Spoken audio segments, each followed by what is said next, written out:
বিবাহিত নারীরা পরকিয়া করতেছে দুইটা কারণে। কয়টা? এক নাম্বার ফেসবুক মোবাইল, আর দুই নাম্বার বউ রেখে স্বামী চলে গিয়েছে। আর প্রবাসীর বউ কিন্তু বেশি পরকিয়ায় লিপ্ত হয়ে যায় এই ফেসবুক মোবাইল নামক ভাইরাসের কারণে। কথা বলেন ঠিক কিনা? মিনান নাসি মান ইয়াশতারি লাহওয়াল হাদিস লিয়ুদিল্লা আন সাবিলিল্লাহি বিগাইরি ইলমিন ওয়া ইয়াত্তাখিযাহা হুজুয়া উলাইকা লাহুম আযাবুম মুহিন। আল্লাহু আকবার। আল্লাহ রাব্বুল আলামিন সূরা লুকমানের 6 নম্বরে একটা আয়াত দিয়া, এই আয়াত দিয়া আল্লাহ রাব্বুল আলামিন সমস্ত রকম যৌবনের গানকে হারাম করে দিয়েছেন। কিন্তু আমাদের সমাজের মধ্যে যৌবনের গান আছে না নাই? বুকটা ফাইটা যায়, চিরা যায়, আছে না নাই? যুবক ভাইরা জোরে বলেন, আছে না নাই? সমাজের মধ্যে যৌবনের গান দিয়ে পরিপূর্ণ। মোবাইলের মধ্যে গান বাজায়, গান বাজাতে বাজাতে সমাজটাকে সয়লাভ করে দেয় আমার ভাইরা। কিন্তু এই গানকে, সমস্ত রকম যৌবনের কথাবার্তা গানগুলোকে আল্লাহ রাব্বুল আলামিন হারাম করেছেন। আয়াত দিয়ে জোরে বলেন আল্লাহু আকবার। খলিফায়ে রাশিদের জামানার কথা বলছি। আমিরুল মুমিনিন হযরত ওমর ফারুক রাদিয়াল্লাহু তাআলা আনহু, তিনি একদিন রাতের বেলা লাঙ্গা তরবারি নিয়ে বের হয়ে গিয়েছেন সমাজের ভিতরে।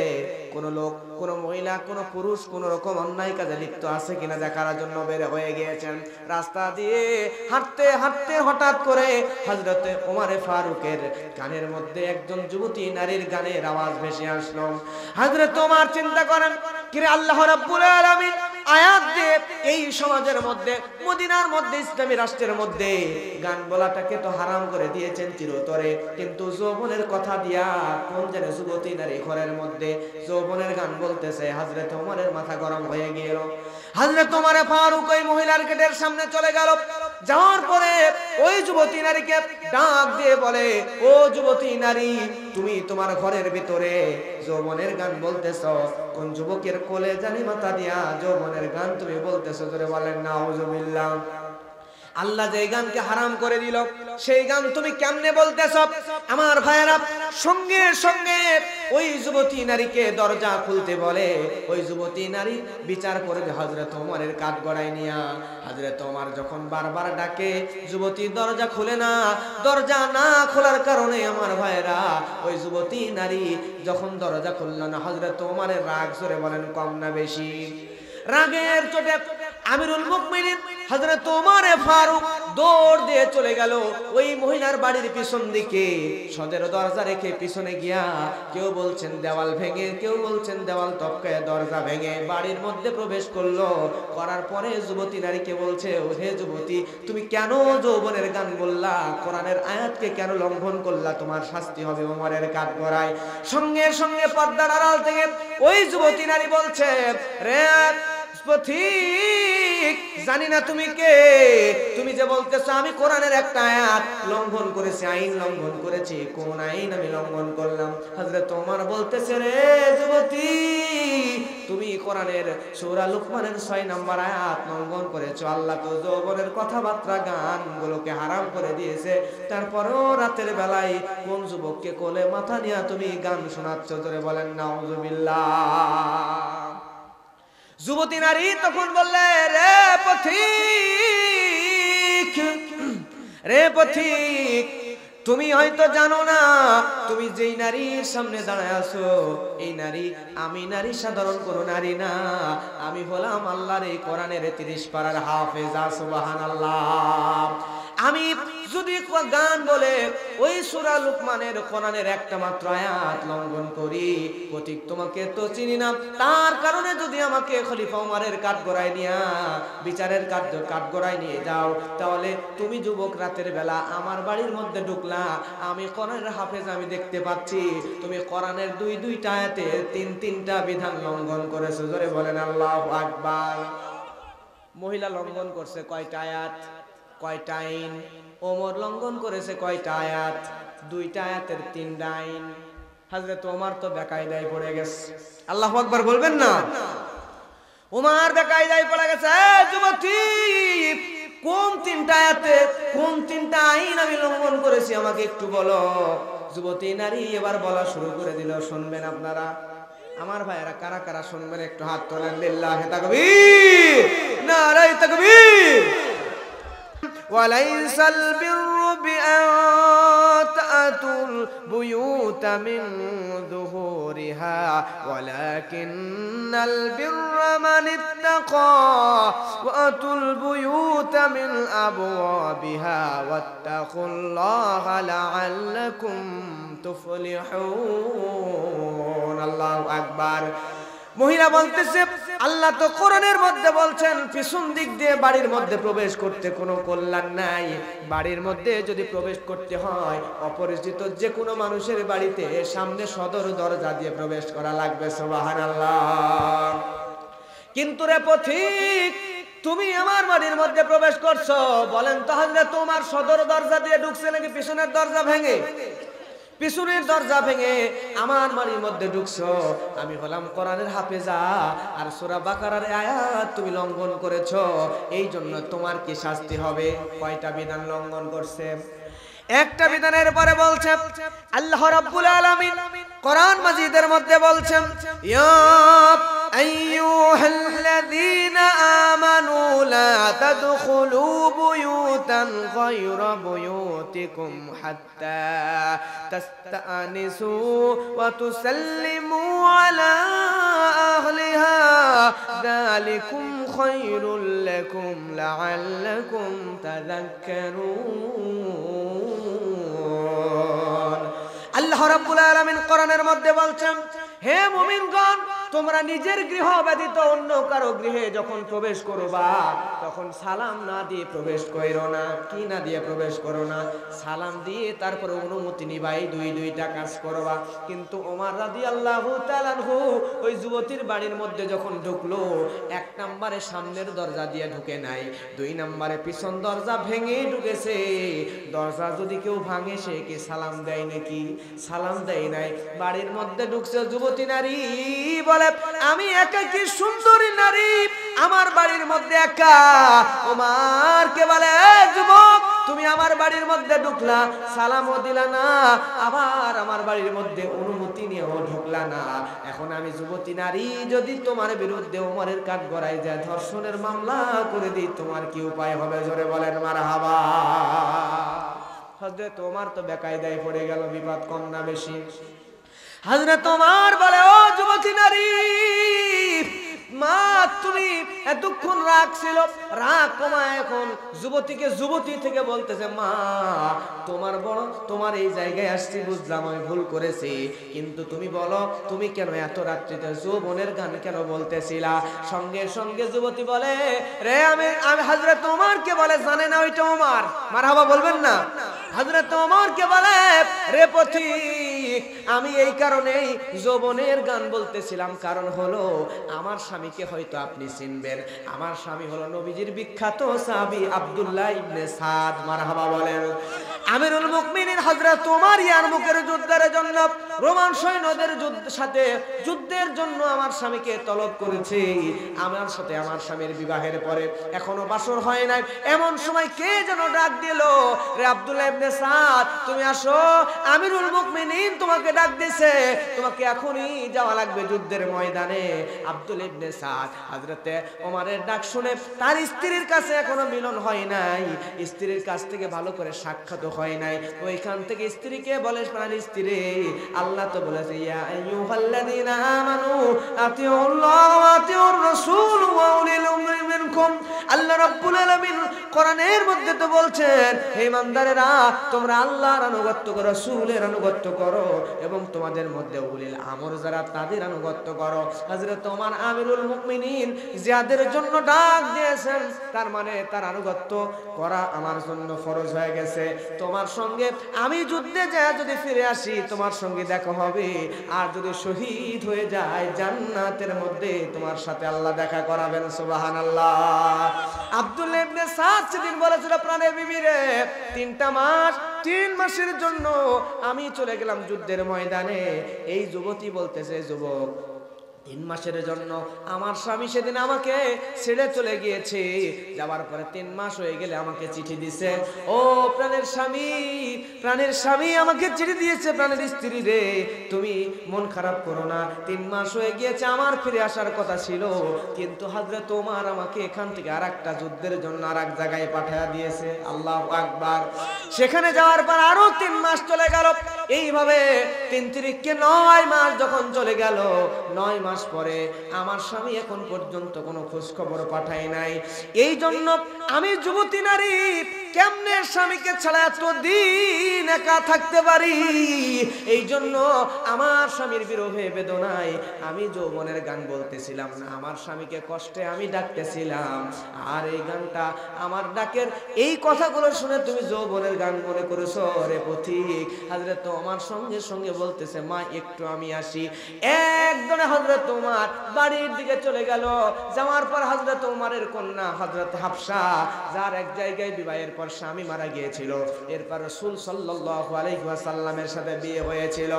উম্মাহাতুল মুমিনিন হযরত হাফসার কাছে গিয়ে আমিরুল মুমিনিন ডাক দিয়ে বলে, ও মা তুমি একটু বলো তো, একজন নারী তার স্বামীকে ছাড়া কতদিন পর্যন্ত একা থাকতে পারে? হযরত হাফসা বলে, আব্বা আপনি এই প্রশ্ন কেন আমার কাছে এই সময় করতেছেন? সঙ্গে সঙ্গে আমিরুল মুমিনিন হযরত ওমর বলে, মা বিপদে পড়েছি বলেই তো তোমার কাছে জিজ্ঞাসা করতেছি, তুমি বলো কি কারণে একজন মেয়ে কতদিন পর্যন্ত স্বামী ছাড়া একা থাকতে পারে? সঙ্গে সঙ্গে হাফসা রাদিয়াল্লাহু তাআলা আনহা বলছে, আব্বা একজন যুবতী নারী বিয়ের পর তার স্বামীর সাথে সর্বোচ্চ 4 মাস পর্যন্ত না দেখা করে কষ্ট করে থাকতে পারে। 4 মাসের পরে স্বামী ছাড়া একজন নারীর থাকা প্রচন্ড কষ্টকর হয়ে যায়। জোরে বলেন না মারহাবা। কিন্তু আমাদের সমাজে বিয়ে করে বউ রেখে 15-20 বছর ধরে বিদেশে আছে, কোনো খোঁজ খবর নাই, এমন লোক আমাদের সমাজের মধ্যে আছে না নাই? বিবাহিত নারীরা পরকিয়া করতেছে 2টা কারণে। কয়টা? 1 নাম্বার ফেসবুক মোবাইল, আর 2 নাম্বার বউ রেখে স্বামী চলে গিয়েছে। আর প্রবাসীর বউ কিন্তু বেশি পরকিয়ায় লিপ্ত হয়ে যায় এই ফেসবুক মোবাইল নামক ভাইরাসের কারণে। কথা বলেন ঠিক কিনা? প্রিয় ভাইরা, এজন্য আপনি ইনকাম করবেন, প্রয়োজনে দেশে থাকেন, কষ্ট করে স্ত্রীকে নিয়ে বসবাস করেন। আর যদি বেশি প্রয়োজন হয়, জীবিকার প্রয়োজন, বেশি টাকা পয়সার প্রয়োজন হয়, যদি বেশি প্রয়োজনে বিদেশ যান, তাহলে আপনার স্ত্রীর কাছে অনুমতি নেওয়া লাগবে। কি নেওয়া লাগবে? আপনার স্ত্রী আপনাকে যাইতে দিবে না। আপনি না থাকলে সে জেনা ব্যভিচার বা পরকীয়ায় লিপ্ত হবে, এরকম সম্ভাবনা আছে। আপনি কোনো কেয়ার করলেন না, তাকে রেখে চলে গেলেন স্ত্রীকে অসন্তুষ্ট করে। এই অবস্থায় যদি আপনার স্ত্রী গুনাহে লিপ্ত হয়ে যায়, তাহলে আপনার স্ত্রী একা গুনাহ হবে না, আপনারও গুনাহ সমপরিমাণ হবে। কথা বলেন ঠিক কিনা? তবে আপনি যদি বেশি দিন থাকতে চান, আপত্তি নাই, আপনার স্ত্রীর কাছে অনুমতি নিতে পারেন। এর জন্য বিয়ে করতে হবে দিনদার ফ্যামিলি দেখে, আল্লাহওয়ালা পরহেজগার দিনদার নারীকে বিয়ে করবেন। আপনার স্ত্রীর প্রতি যদি আপনার এরকম ভরসা থাকে, আমি বছরের পর বছর বাইরে থাকলেও আমার স্ত্রী গুনাহে জড়াবে না, এই ভরসা যদি তার উপর থাকে, এবং আপনার স্ত্রী যদি আপনার কাছে ওয়াদা করে, আপনি আমার স্বামী, আপনার কাছে আমি ওয়াদা করলাম আমার সতীত্ব আমি হেফাজত করব, আপনি ছাড়া আর কোনো জায়গায় আমি সতীত্ব নষ্ট করব না, সে যদি ওয়াদা করে আপনি চলে যাওয়ার পরেও থাকার, তাহলে আপনি যায় বেশি দিন থাকতে পারেন, অসুবিধা নাই। তবে স্ত্রীকে অখুশি করে বিদেশ যাবেন, যাওয়ার পরে সে যদি গুনায় লিপ্ত হয়, সমপরিমাণ গুনাহ আপনার হবে। কথা বলেন ঠিক কিনা? এজন্য আপনি যে চাকরি করেন চেষ্টা করবেন 4 মাসে একবার হলে আপনার স্ত্রীর কাছে আসার, ইনশাআল্লাহ। ওয়াজ তো সেই 1500 বছর আগের থেকেই হচ্ছে, এত ওয়াজ হয়, এত নসিহত হয়, তারপরও সমাজের পরিবর্তন কেন নাই? আদর্শ সমাজ কেন হয় না? মানুষগুলো পরিবর্তন কেন হয় না? তাহলে আপনাদের ওয়াজে কি কাজ হয় না? আমার ভাইরা, ওয়াজে কাজ হয় না কেন? কারণ হচ্ছে 2টা। আমি বুঝেছি তার কারণ হচ্ছে 2টা। জোরে বলেন কয়টা? 2টা কারণে আজকে সমাজ পরিবর্তন হচ্ছে না। 1 নাম্বার, আমি হুজুর ওয়াজ করতেছি, যদি দেখেন আমি হুজুরের কথা আপনার দিলে আঘাত করছে না, আপনাকে পরিবর্তন হওয়ার মতো কিছু দিচ্ছে না, আপনার হৃদয়ের মধ্যে পরিবর্তন আনছে না, তার মানে হচ্ছে আমি হুজুর যে কথা বলছি এই কথার উপরে আমারই আমল নাই। কথা বলেন ঠিক কিনা? এই বাংলাদেশে হাজারো ওয়াজ হয়, কিন্তু যতদিন পর্যন্ত বক্তা নিজে আমল না করে, ইলমে লাদুনি হাসিল না করে, ইলম এবং আমলের সমন্বয় না করে মানুষের সামনে কথা বলবে, ততদিন পর্যন্ত এই সমাজের মানুষের পরিবর্তন সম্ভব হবে।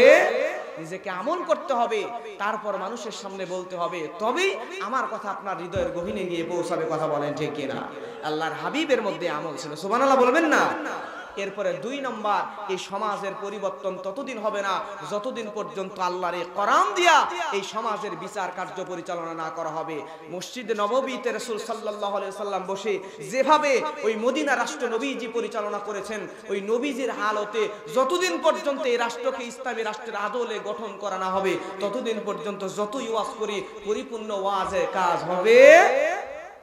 এজন্য আমাদের হৃদয়ের তামান্না থাকতে হবে এই সমাজকে আদর্শ সমাজ বানানো, এই সমাজকে রাসূলের মতো আদর্শ ইসলামী রাষ্ট্র হিসেবে দেখতে চাওয়া, এটা আমাদের মনের আশা থাকতে হবে, তামান্না থাকতে হবে। কথা বলেন ঠিক কিনা?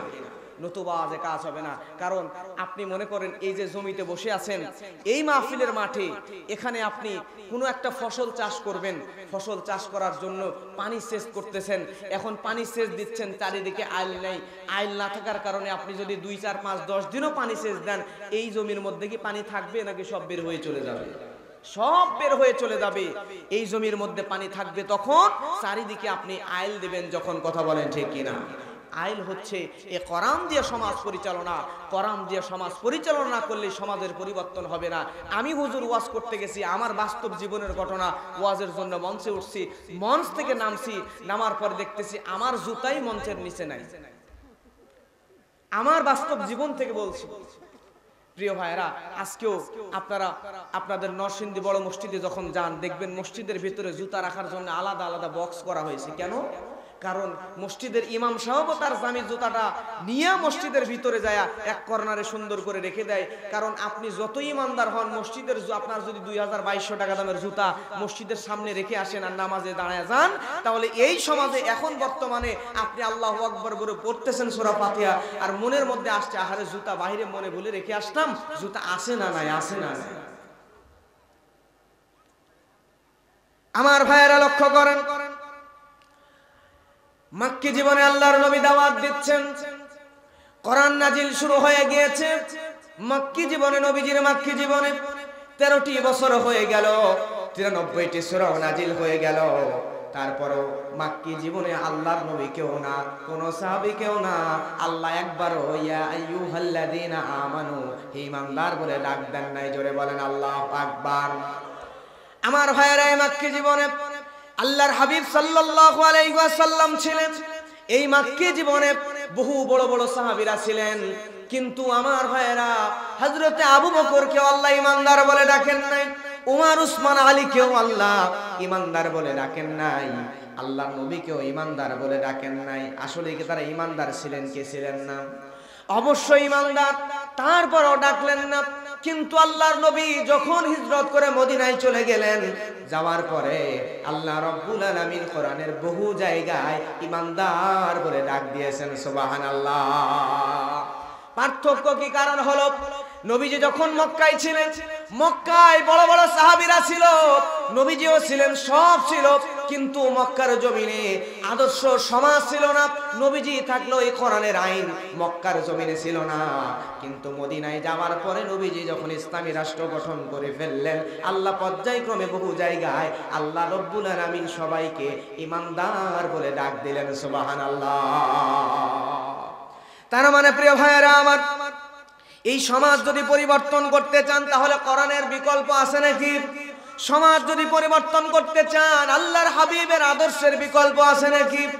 আল্লাহ রাব্বুল আলামিন কোরআনের মধ্যে বলেন, ওয়াসারিকু ওয়াসারিকাতু ফাকতাউ আইদিয়াহুমা জাযাআম বিমা কাসাবা নাকালাম মিনাল্লাহ মিনাল্লাহি ওয়াল্লাহু আজিজুন হাকীম। আল্লাহু আকবার। আমার ভাইয়েরা, প্রত্যেকটা আয়াত হাদিসগুলো নোট করে নিয়ে আসছে। আল্লাহ রাব্বুল আলামিন সূরা মাইদার 38 নম্বর আয়াতের মধ্যে বলছেন, যদি কেউ চুরি করে, পুরুষ হোক কিংবা নারী হোক, চুরি করলে তার হাতটা কেটে দেওয়া লাগবে। আল্লাহ কোরআনে বলছেন আইনটা কার? বাংলাদেশে আইন আছে নাকি? বাংলাদেশের সংবিধান খুলে দেখেন, যারা আইনের ছাত্র তারা বলতে পারবেন, বাংলাদেশে যদি কেউ চুরি করে, চুরি করলে সংবিধানের ধারা অনুযায়ী 379 নম্বর ধারা, যদি কেউ চুরি করে ওই চুরকে ধরার পরে গ্রেফতার করার পরে 3 মাস থেকে 3 বছর পর্যন্ত জেল দাও, সঙ্গে কিছু জরিমানা করো, তারপরে ছেড়ে দাও। আচ্ছা বলেন তো, এইভাবে চুরির যদি বিচার করা হয় তাহলে চোরের ভিতরে পরিবর্তন আসবে নাকি? চোরের ভিতরে পরিবর্তন আসবে না। কারণ ধরে নেন এলাকার একজন মুরগি চোরা চুরি করতে গিয়া ধরা পড়ে জেলের মধ্যে চলে গেছে। যাওয়ার পরে জেলের মধ্যে গিয়া যখন চোরের ওই বড় একজন ডাকাতের সঙ্গে জেলের ভিতরে দেখা হয়ে যাবে, দেখা হওয়ার পরে ডাকাত কিন্তু জিজ্ঞেস করবে তুমি কেন চুরি জেলের মধ্যে আসছো, কি করছো? চোর যদি বলে মুরগি চুরি করতে গিয়া ধরা পড়ছি, ডাকাত কিন্তু কানের নিচে থাপ্পড় দিবে। বেটা আমরা বড় বড় ডাকাতি করে মানুষ খুন করে জেলে আসছি, আর তুই মুরগি চুরি করতে গেছিস, যা ধরা পড়ে জেলে আসছিস, তার মানে তো আমরা চোর জাতির মান সম্মান না তুই রাখলি না। এখন চোরের যদি দেয় এক থাপ্পড়, চোর তখন তওবা করবে যে ভাই ভুল হয়ে গেছে, এবার মুরগি চুরি করতে গিয়ে ধরা পড়ছি, এরপরে মুরগি না বড় কিছু চুরি করব, এবার যদি বের হয় হাতে চাইনিজ কুড়াল নিয়ে যাব, যে ধরতে আসবে তারই কূপ দিয়ে খুন করে জেলে আসবো, নতুবা পালায়া যাব। কথা বলেন ঠিক কিনা? চুরি করে জেলে গেছে, ডাকাতের প্রশিক্ষণ নিয়ে বাইরে আসছে, এবার বের হয়ে ডাকাত হবে। কথা বলেন ঠিক কিনা? বাংলাদেশের আইন এটা। আর যদি আল্লাহর কোরআনের আইন বাস্তবায়ন হয়ে যায়, একজন চোরের যদি হাত কেটে দেওয়া হয়, তাহলে এই চোরের দেখে জীবনে আর কেউ চুরি করার সাহস পায়। কারণ হচ্ছে মনে করেন একজন চুরি করছে, প্রকাশ্যে হাত কেটে দেওয়া হয়েছে, এই যে মাহফিলের মধ্যে বসছে, বসার পরে সে কিন্তু জড়সড় হয়ে লুকায়া মাহফিলে হাতটা লুকায়া রাখবে, কারণ কেউ যাতে দেখতে না পায়। যদি কেউ দেখে ফেলে আমার হাত কাটা, তাহলে তো বুঝতে পারবে যে চুরি করছিল, ধরা পড়ছে, আবার মাহফিল শুনতে আসছে। লজ্জার ব্যাপার না? এরপরে মসজিদে যখন যাবে, মসজিদে যাওয়ার পরে যে বেটা দেখবেন সমাজের চোর ডাকাত একদম টপ টেরর সন্ত্রাসী, সে আবার মসজিদের সামনের কাতারে, আবার বড় দায়িত্বেও থাকে। কথা বলেন ঠিক কিনা? প্রিয় ভাইরা, এই লোক যদি চুরি করে হাত যদি কেটে দেয়, মসজিদের মধ্যে ঢুকলেও শুক্রবার জুমাবারে মসজিদে ঢুকবে, কিন্তু সামনের কাতারে যাওয়ার সাহস পাইবে না। চোর চোরের মতোই পিছনে যাবে, নামাজ পড়লে আবার চোরের মতোই বের হয়ে আসবে। কথা বলেন ঠিক কিনা? এরপরে ঈদের দিন ঈদের নামাজ পড়ার জন্য আসছে আপনাদের বড় ঈদগাহে, আসার পরে সে যখন ঈদগাহে আসবে, ঈদগাহে আইসাও জড়সড় হয়ে বসে থাকবে, সব মানুষ চলে যাওয়ার পরে তারে ওখান থেকে উঠা লাগবে। কারণ এখন যদি তাড়াতাড়ি উঠতে যায় তাহলে তো মানুষ আসবে মুসাফা করার জন্য। এখন মুসাফা করার জন্য মানুষ হাত বাড়াইলে সে তো আর হাত বের করতে পারবে না, তার হাত তো কাটা। কথা বলেন ঠিক কিনা? সে লজ্জায় পড়ে যাবে, বুক মেলাইতে পারবে না, হাত মেলাইতে পারবে না। সে ঈদগাহে আসছে নামাজ পড়তে, এইখানে আসাও শান্তি নাই। এবার ধরেন এখান থেকে মনোহর দিয়ে বাজারে যাবে, যাওয়ার জন্য অটোতে উঠছে, ওঠার সময় চাদর দিয়ে হাত লুকায়া রাখছে, হাত তো কাটা। অটোওয়ালা দেখলে বুঝতে পারবে চুরি করে ধরা পড়ছিল। এখন হাত লুকায়া রাখছে, রাখার পরে মনোহর দিয়ে বাজারে নামছে, নামার পরে ভাড়া দেওয়ার সময় বাম হাত বের করে টাকাটা নিয়ে অটোওয়ালারে দিচ্ছে। অটোওয়ালা বলবে ভাই তুমি তো বড় আদব কায়দাহীন মানুষ, তুমি কি জানো না ডান হাতে ভাড়া দিতে হয়?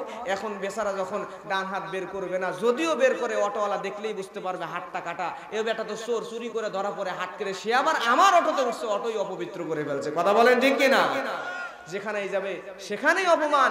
এই অপমানের জ্বালায় বাড়িতে যাবে, বাড়িতে যাওয়ার পরে বউ বলবে ইনকাম কিছু হয়েছে, হাত কাটা ইনকামও করতে পারে না, ভিক্ষা করতে গেলে তারা ভিক্ষাও দেয় না, চুরি করছে। বউ বলবে বেটা তুমি কেন চুরি করতে গেছো, তুমি যদি কাজ করে খাইতা আজকে আমাদের এই কষ্টের দিন দেখা লাগতো না। বউয়ের কাছে গিয়ে অপমান, শ্বশুর বাড়িতে গেলেও অপমান, যেখানে যাবে সেখানে লাঞ্ছনা, অপমানের চোটে। এই চোরের দেখে সমাজের সব মানুষ শিক্ষা নেবে, পরবর্তীতে লোকজন প্রয়োজনে ভিক্ষা করে খাবে, তারপরও চুরির মতো কাজ করতে যাবে না। কথা বলেন ঠিক কিনা? এজন্য আল্লাহর কোরআন, রাসূলের আদর্শ আর এই কোরআনের আইনের বিকল্প নাই। কথা বলেন ঠিক কিনা? আমার ভাইয়েরা, কিন্তু আশ্চর্য লাগে আজকে আমার দেশের মানুষগুলা এই আইনকে বাদ দিয়া, আল্লাহ রাসূলের আদর্শকে বাদ দিয়া, কোরআনের আইনকে বাদ দিয়া ইউরোপ আমেরিকার আইনকে আমাদের আইন বানিয়ে নিয়েছি। তাদের মতো চুরির আইন করতেছি, তাদের মতো ব্যভিচারের আইন করতেছি, কিন্তু ইউরোপ আমেরিকার মানুষদের আইন নিচ্ছি। আমাদের মুসলমানদের কাছে আছে আল্লাহর কোরআন, আর এই কোরআন বাদ দিয়ে আমরা ইউরোপ আমেরিকার আইন নিয়ে নিচ্ছি। এমন দেশের আইন আমরা নেই যে দেশের মানুষরা নিজের পিতৃ পরিচয় পর্যন্ত জানে না, বাবার পরিচয় জানে না। কথা বলেন ঠিক কিনা? আমার ভাইয়েরা, আমার এক বড় ভাইয়ের কাছে গল্প শুনলাম, বাস্তব ঘটনা বলছে।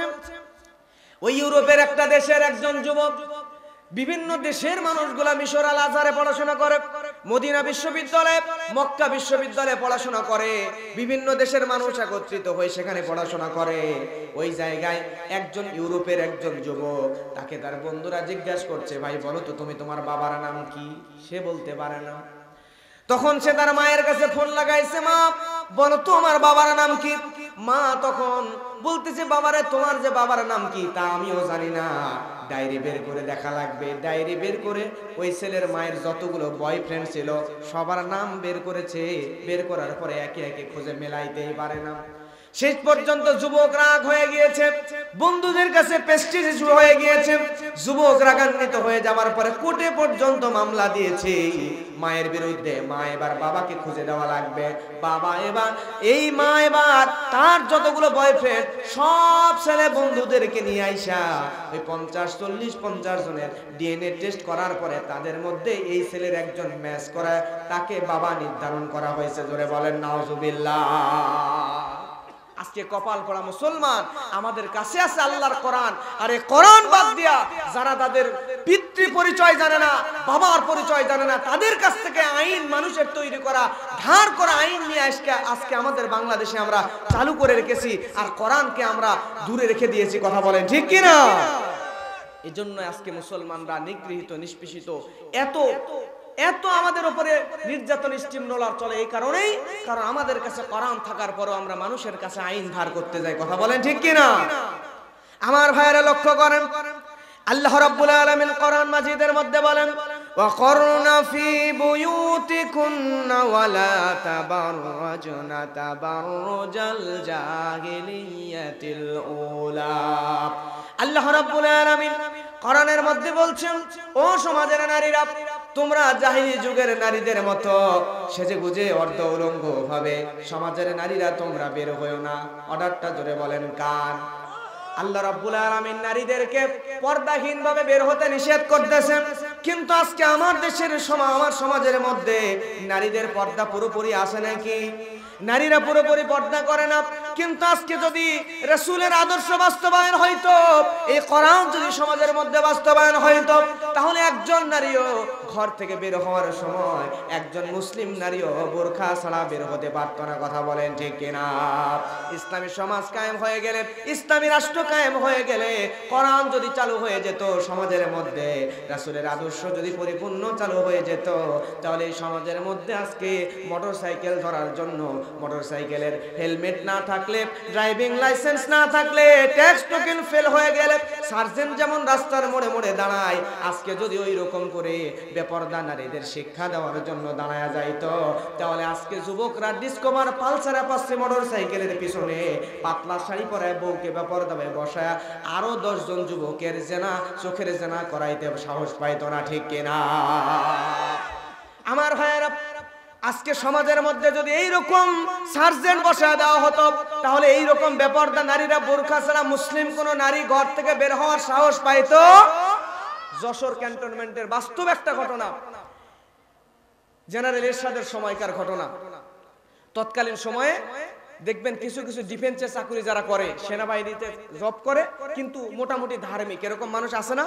ডিফেন্সের চাকরি করে, পুলিশ, র্যাব, বিডিআর, আর্মি, কিন্তু ধার্মিক একজন কর্নেল দাঁড়ায় আছে ক্যান্টনমেন্টের সামনে, সকালবেলা হাঁটছে, হাঁটার পরে দাঁড়ায় আছে। এমন সময় শীতের কনকনে এরকম ঠান্ডার মধ্যে ভোরের টাইমে একজন মহিলা, পাতলা, এমন পাতলা শরীর, তার শরীরের মানে অঙ্গ প্রত্যঙ্গ বোঝা যায়, এমন পাতলা শাড়ি পইরা রাস্তার ধারে দাঁড়িয়ে আছে।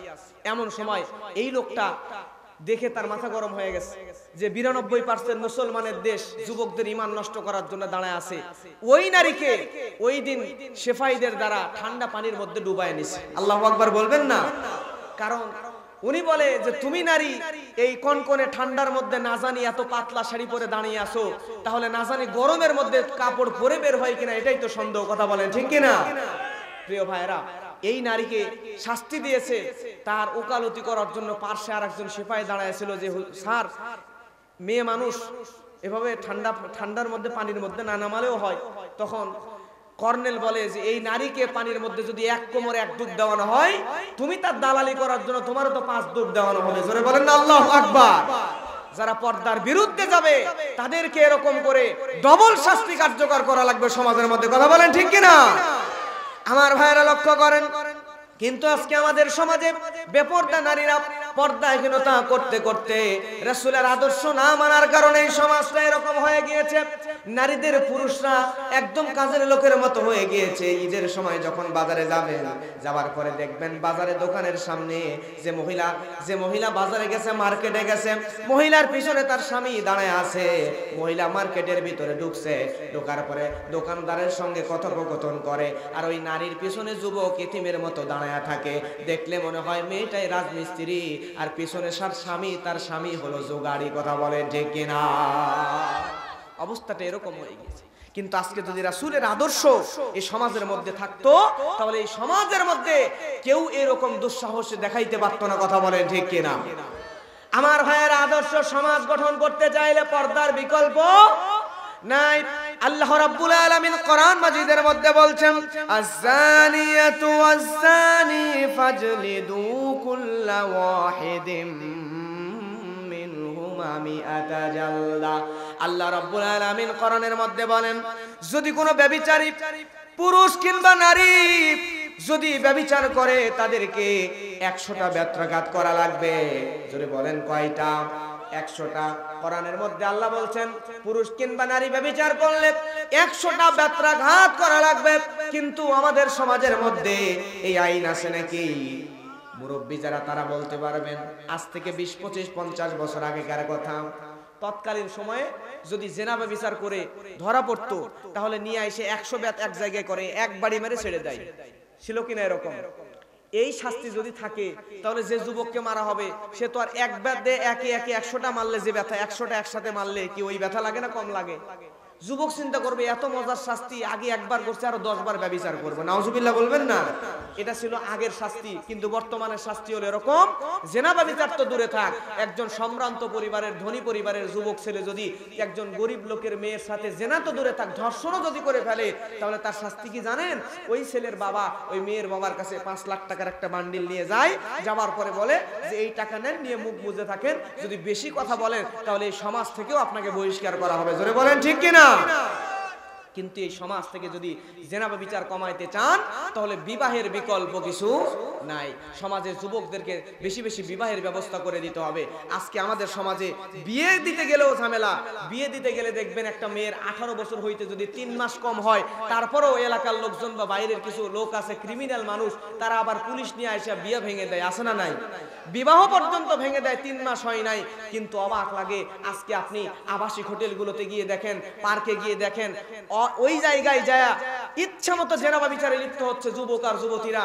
আজকে বড় বড় মেডিকেল কলেজ হাসপাতালগুলো গিয়ে, তার ডাস্টবিনগুলোতে গিয়ে দেখেন ছোট্ট ছোট্ট নবজাতকের দেহ পাওয়া যায়। আজকে মাত্র 11 বছর 12 বছরের কিশোরী মেয়েগুলো, বাচ্চা মেয়েগুলো ব্যভিচার করে, জেনা করে তারা গর্ভবতী হয়ে যায়। এরপরে অ্যাবর্শনের মাধ্যমে হাজার হাজার শত শত বাচ্চা, ওই ছোট্ট ছোট্ট নবজাতককে ডাস্টবিনের মধ্যে ফেলে দেওয়া হয়। কথা বলেন ঠিক কিনা? আজকে যখন 12 বছরের মেয়ে জেনা ব্যভিচার করে পেটের মধ্যে বাচ্চা নিয়ে আসে, ওই 12 বছরের মেয়ে 13 বছরের মেয়ে পার্কে যা জেনা করে, আবাসিক হোটেলগুলোর মধ্যে গিয়ে যুবকদের সঙ্গে জেনা ব্যভিচারে লিপ্ত হয়, ওই জায়গায় গিয়া পুলিশরা, ওই জায়গায় গিয়ে আজকের নামদারি সুশীল সমাজের মানুষরা ওই জায়গায় গিয়ে বাধা দিতে পারে না। ওইখানে তারা টাকা নিয়ে, ঘুষ নিয়ে আরো উন্মুক্ত করে ব্যবসা চালায়। কথা বলেন ঠিক কিনা? আর যেখানে ফরজ পদ্ধতিতে, সুন্নাহ পদ্ধতিতে বিবাহের ব্যবস্থা করা হয়, বিবাহের 3 মাস বয়স কম হলে জেলে দেওয়া হয়। কাজীকে যে বিয়ে পড়ায় তাকেও পর্যন্ত আসামি করা হয়, ছেলেকে ধরা হয়, ছেলের বাবাকে গ্রেফতার করা হয়, নতুবা জরিমানা নেওয়া হয়। আর আজকে জেনা ব্যভিচার উন্মুক্ত করে দেওয়া হয়েছে। এই সমাজের মধ্যে শান্তি আসা সম্ভব নয়। কথা বলেন ঠিক কিনা? যতদিন না পর্যন্ত কোরআনের দিকে, আল্লাহর হাবিবের আদর্শের দিকে যাবেন, ততদিন পর্যন্ত রাসূল সাল্লাল্লাহু আলাইহি ওয়াসাল্লামের মতো আদর্শ সমাজ গঠন করতে পারবেন। আমার ভাইয়েরা লক্ষ্য করেন, এজন্যই কবি বলেছেন, আমল সে জিন্দেগি बनती है, আমল সে জিন্দেগি बनती है, এ जन्नत भी ये जहन्नम भी, ए खाकी अपनी फितरत है ना नारी ना नूरी। আমল দিয়ে মানুষের জিন্দেগি তৈরি হয়, আমল দিয়ে মানুষের জিন্দেগি তৈরি হয়। এই মানুষের জীবন জাহান্নামের আগুন কিংবা জান্নাতের নূর দিয়ে তৈরি হয় না। এজন্য আপনি যদি আমল করতে পারেন, আমলি জীবন যদি তৈরি করতে পারেন, তাহলে আল্লাহ রাব্বুল আলামিন আপনাকে জান্নাতি মানুষ বানায় দিবেন, ঠিক কিনা? আমার ভাইরা, আল্লাহ রাব্বুল আলামিন কোরআন মাজিদের মধ্যে বলছেন, ইয়া আইয়ুহাল্লাযীনা আমানু ইন্নামাল খামরু ওয়াল মাইসিরু ওয়াল আনসাবু ওয়াল আসলাম রিজসুম মিন আমালিশ শাইতানি ফাজতানিবুহু লাআল্লাকুম তুফলিহুন। আল্লাহ রাব্বুল আলামিন সূরা মাইদার মধ্যে বলেন, আল্লাহ রাব্বুল আলামিন এই কোরআনের মধ্যে মদকে, জুয়াকে চিরতরে হারাম করে দিয়েছেন। আল্লাহ যে মদকে হারাম করে দিলেন, আমাদের সমাজের কিছু মানুষ ওই মদের ব্যবসার জন্য উন্মুক্ত লাইসেন্স প্রদান করে, কথা বলেন ঠিক কিনা? আল্লাহর হাবিবের আদর্শ অনুযায়ী এই সমাজ যদি গঠন করতে চান, আল্লাহ রাব্বুল আলামিনের নবী তার সমাজের মধ্যে, রাষ্ট্রের মধ্যে কিরকম ভাবে সমাজ পরিচালনা করেছিল দেখেন। আল্লাহ রাব্বুল আলামিন এই সূরা মায়েদার 90 নম্বর আয়াত যখন নাজিল করলেন, পর্যায়ক্রমে 3 বারে মদকে হারাম করলেন। তৃতীয়বারে যখন একবারে চিরতরে মদকে হারাম করে দিলেন, আল্লাহর হাবিব একজন ঘোষণাকারীকে ডাক দিলেন। দেওয়ার পরে আল্লাহর নবী ডাক দিয়ে আয়াতটা শুনিয়ে দিলেন। সঙ্গে সঙ্গে ওই ঘোষণাকারী মদিনার অলিতে গলিতে দৌড়ানো শুরু করলেন। দৌড়াইতে দৌড়াইতে কোরআনের আয়াত তেলাওয়াত করেন আর জানায়া দেয় মদকে আল্লাহ চিরতরে হারাম করে দিয়েছেন। যে সমস্ত সাহাবীদের ঘরের মধ্যে মদ ছিল, তারা মদের বড় বড় পাতিলগুলো বাড়ি দিয়ে দিয়ে ভেঙে ফেলে। এরপরে যার মদের দোকান ছিল, নিজের মদের দোকান নিজের হাতে নিয়ে, লাঠি হাতে নিয়ে বাড়ি দিয়ে দিয়ে নিজের মদের দোকান নিজেই ভেঙে ফেলে। এরপরে আল্লাহর হাবিব সাল্লাল্লাহু আলাইহি ওয়াসাল্লামের আদর্শ সমাজের মধ্যে মানুষগুলো কেমন ছিল? যে সমস্ত মানুষ মদ খেয়ে ফেলেছিল, তারা নিজের মুখের মধ্যে নিজে আঙ্গুল ঢুকায়া দিয়া বমি করে করে মদগুলো বের করে ফেলেছে। সুবহানাল্লাহ। আমার ভাইয়েরা, এই ঈমান যদি আমাদের মধ্যে না আনতে পারি, তাহলে সমাজকে পরিবর্তন করা যাবে না। সমাজ পরিবর্তন করতে চাইলে এরকম ঈমানদার হওয়া লাগবে। আমার আপনার যদি মদের দোকান থাকতো, এরকম করে আয়াত দিয়ে যদি মদকে হারাম করতো, তাহলে মনে মনে ভাবতাম হারাম তো করে দিয়েছে, যা আছে তাড়াতাড়ি বিক্রি করে আর কিনবো না, এই চিন্তা করতাম, ঠিক না? কিন্তু সাহাবীরা কি করেছেন? মদ হারাম হয়েছে, হারাম হওয়ার সঙ্গে সঙ্গে নিজের দোকান নিজে বাড়ি দিয়ে দিয়ে ভেঙে ফেলেছে, নিজে মুখের মধ্যে আঙ্গুল ঢুকায় দিয়া বমি করে মদগুলো বের করে ফেলেছে। যারা বাড়ির মধ্যে পাতিল ভর্তি করে মদ রেখেছিল, লাঠি দিয়ে বাড়ি দিয়ে দিয়ে ভেঙে ফেলেছে। ইতিহাস সাক্ষী আছে, সেদিন মদিনার অলিতে গলিতে মদের বন্যা বইয়ে গিয়েছিল। সুবহানাল্লাহ। এই মদকে হারাম করেছেন আল্লাহ। এই সমাজ থেকে মদকে চিরতরে উঠিয়ে দেওয়া লাগবে, তা না করে আমাদের সমাজে আজকে টাকা হলে মদের লাইসেন্স পাওয়া যায়, কথা বলেন ঠিক কিনা?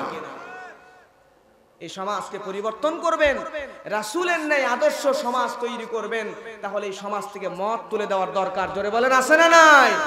আমার ভাইরা লক্ষ্য করেন, আল্লাহ রাব্বুল আলামিন কোরআন মাজিদের মধ্যে বলছেন, উতলু মা উহিয়া ইলাইকা মিনাল কিতাবি ওয়া আকিমিস সালাতা ইন্নাস সালাতা তানহা আনিল ফাহশাই ওয়াল মুনকার ওয়া লাযিকরুল্লাহি আকবার ওয়াল্লাহু ইয়ালামু মা তাসনাউন। আল্লাহু আকবার।